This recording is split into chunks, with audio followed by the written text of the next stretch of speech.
Persoalannya adalah wajarkah Malaysia membeli pesawat pejuang MiG-35 meskipun Rusia, negara asal pesawat itu, sendiri tidak membeli pesawat pejuang terbabit di dalam skala yang besar untuk digunakan dalam tentera udaranya. Rusia setakat ini dikatakan hanya memperolehi 6 buah MiG-35 dan itu pun hanya untuk tujuan ujian dalam saja dan tidak ada negara luar lain yang membelinya. Sebagaimana yang kita tahu setakat ini, pesawat pejuang MiG-35 yang dikategorikan sebagai Multi-Role Combat Aircraft, MRCA, turut menyertai tender Kementerian Pertahanan untuk mendapatkan sejumlah 18 buah pesawat Fighter Lead-in Trainer, Light Combat Aircraft, FLITLCA, untuk Tentera Udara Diraja Malaysia, TUDM. Pesawat MRCA tetapi sertai tender FLITLCA, mengapa? Menurut sebuah media keuangan tempatan, tawaran MiG-35, NATO Designation Fulcrum Foxtrot, yang dibangunkan oleh Russian Aircraft Corporation, RAC, itu ditunjangi oleh syarikat tempatan Aerospace Technology Systems Corp. SDN, yang berpengalaman dalam menyelenggara pesawat MiG-29 milik TUDM. Syarikat ATSC ini 71.43% dikuasai oleh National Aerospace and Defense Industries SDN, Nadi, milik Tan Sri Ahmad Johan, 23% oleh RAC dan 4.76% oleh Rosoboron Export. Sebenarnya, minat Rusia untuk membekalkan pesawat MiG-35 kepada Malaysia sudah pun diketahui sejak 2019 menerusi kenyataan yang dikeluarkan oleh pengarah Russian Federal Service for Military Technical Cooperation Dmitry Sugaev. Beliau memberitahu agensi berita negara itu, Sputnik, tentang minat Rusia untuk menyertakan pesawat MiG-35 dalam tender FLITLCA TUDM. Pihak Rusia sedang menimbangkan kemungkinan Rosoboron Export, agensi kerajaan Rusia yang bertanggung jawab tentang ekspor senjata, menyertakan pesawat pejuang MiG-35 bagi memenuhi tender TUDM bagi FLITLCA, katanya.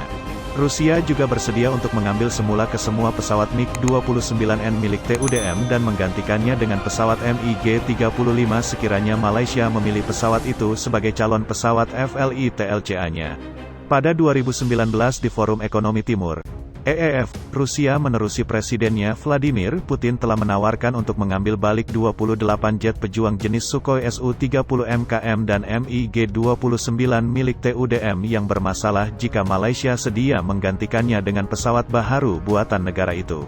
Tawaran itu dibuat Putin dalam pertemuan dengan Perdana Menteri Tun Dr. Mahathir Mohamad di Vladivostok, Timur Jauh Rusia.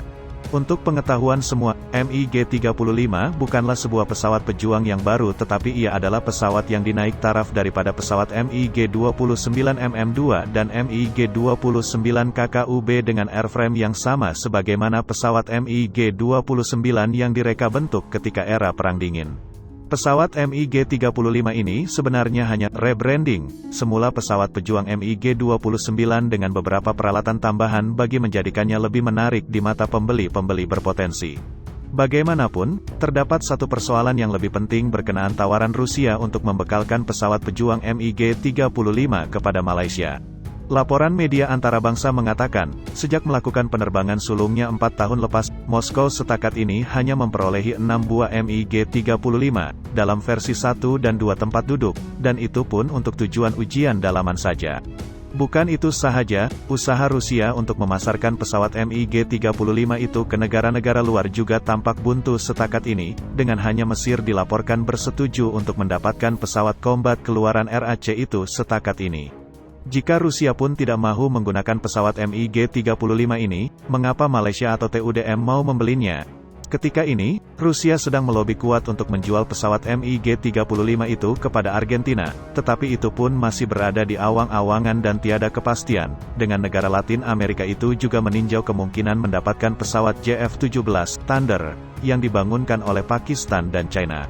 Rundingan untuk menjual MiG-35 kepada Argentina juga hanya gain traction, mula hangat, selepas cobaan Buenos Aires untuk mendapatkan pesawat FA-50 yang dibangunkan oleh Korea Aerospace Industries, KAI, gagal selepas dihalang oleh Kerajaan Britain.